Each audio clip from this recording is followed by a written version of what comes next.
सैया ना बा कुछो के कमी, छठी माई के कृपा से बन गईनी मम्मी।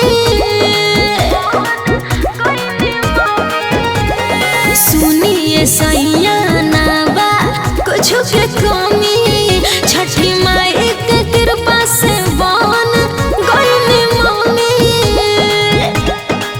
असो करब हम बरात दिल में श्रद्धा सजाई के, असो करब हम बरात दिल में श्रद्धा सजाई के।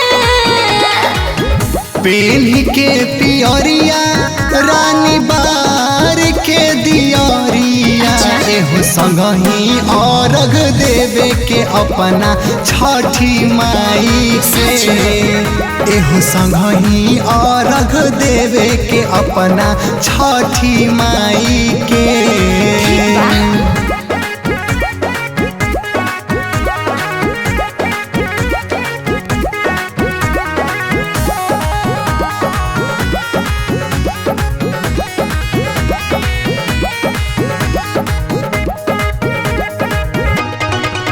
अब देर न लगाई जी, कलशुपिया ले आई जी, ओही कलशुपिया से हम दौरा सजाइब जी।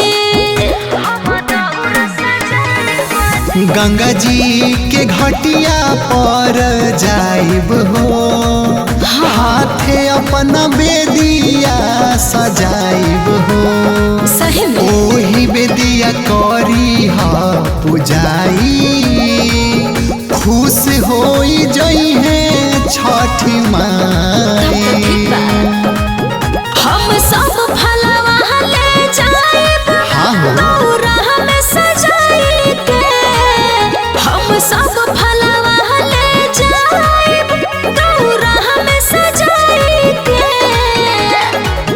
पेन्ही के पियरिया रानी बार के दियरिया, एहो संगही अर्घ देवे के अपना छठी माई के, एहो संगही अर्घ देवे के अपना छठी माई के।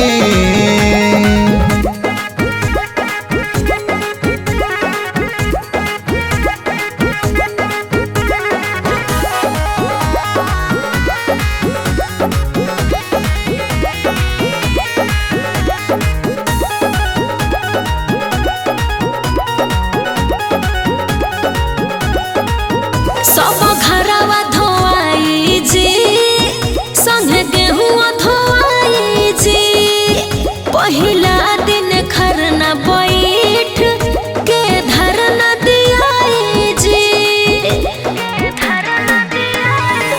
सात घोड़ा रथावा से आई, लीहे अर्घ सूरज गोसाई, हर साल कोइल धनी जाई, हंसी खुशी जीवन बीत जाई। मनु में से तैयारी करही मत जुटाई के, सोनी अंकित तैयारी करही मत जुटाई के। पेन्ही के पियरिया रानी बार के दियरिया, एहो संगही अर्घ देवे के अपना छठी माई के, एहो संगही अर्घ देवे के अपना छठी माई के। अच्छा तब तैयारी रहो।